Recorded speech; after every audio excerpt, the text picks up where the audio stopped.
আসসালামু আলাইকুম, বিসমিল্লাহির রহমানির রহিম। সবাইকে জানাচ্ছি আন্তরিক প্রীতি এবং শুভেচ্ছা। আজকে আসলে আপনাদের যে বিষয় নিয়ে আমরা একটু কথা বলবো সেটা হচ্ছে যে আসলে কিভাবে সঠিক নিয়ম থার্মাল অয়েল ফ্লুইড বা লুব্রিকেন্টস যেটাই বলেন আপনারা সঠিকভাবে এবং সহজ উপায়ে নির্বাচন করবেন সেই বিষয় নিয়ে একটি অথবা দুই তিনটি পয়েন্ট আমি শেয়ার করব, যাতে করে আপনি সহজেই একটি থার্মাল অয়েল আপনার থার্মোওয়েল বয়লারের জন্য আপনি নির্বাচন করতে পারেন।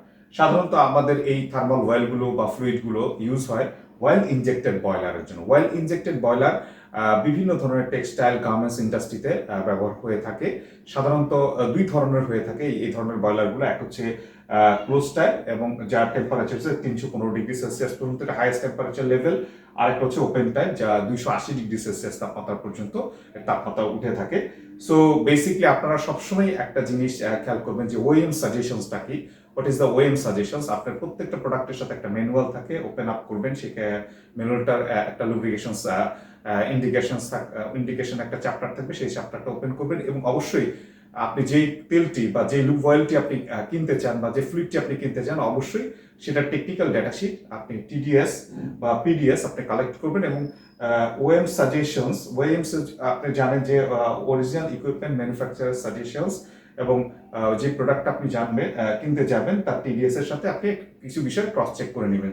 সাধারণত আইএসও ভিজি গ্রেড থার্মাল অয়েলের জন্য থাকে 22, 32 এবং 46। এই তিন ধরনের ফ্লুইড সাধারণত বাজারে থাকে, সবচেয়ে বেশি চলে 32। আপনি ক্রস চেক করে নেবেন, মিলিয়ে নেবেন। এখন আপনার সাধারণত কোশ্চেন আসতে পারে যে আসলে এটা ড্রেন টাইম কত।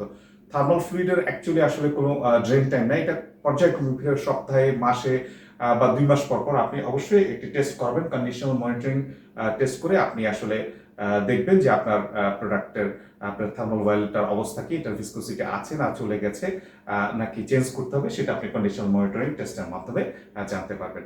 আশা করি এই 2-3টা পয়েন্ট আপনি যদি একটু দেখেন, তাহলে আপনি সাধারণভাবে কিভাবে একটি থার্মাল অয়েল নির্বাচন করবেন সে বিষয়ে একটি ধারণা পাবেন, এবং সেই সাথে আপনি আপনি কতক্ষণ পরে বা কত পরে আপনি আপনার লুব্রিকেশন অয়েলটি চেঞ্জ করবেন সে বিষয়ে আপনি কন্ডিশনাল মনিটরিং করলে আপনি জানতে পারবেন। ধন্যবাদ। আশা করি ভিডিওটি ভালো লাগছে বা আপনাদের কাজে আসবে। ধন্যবাদ।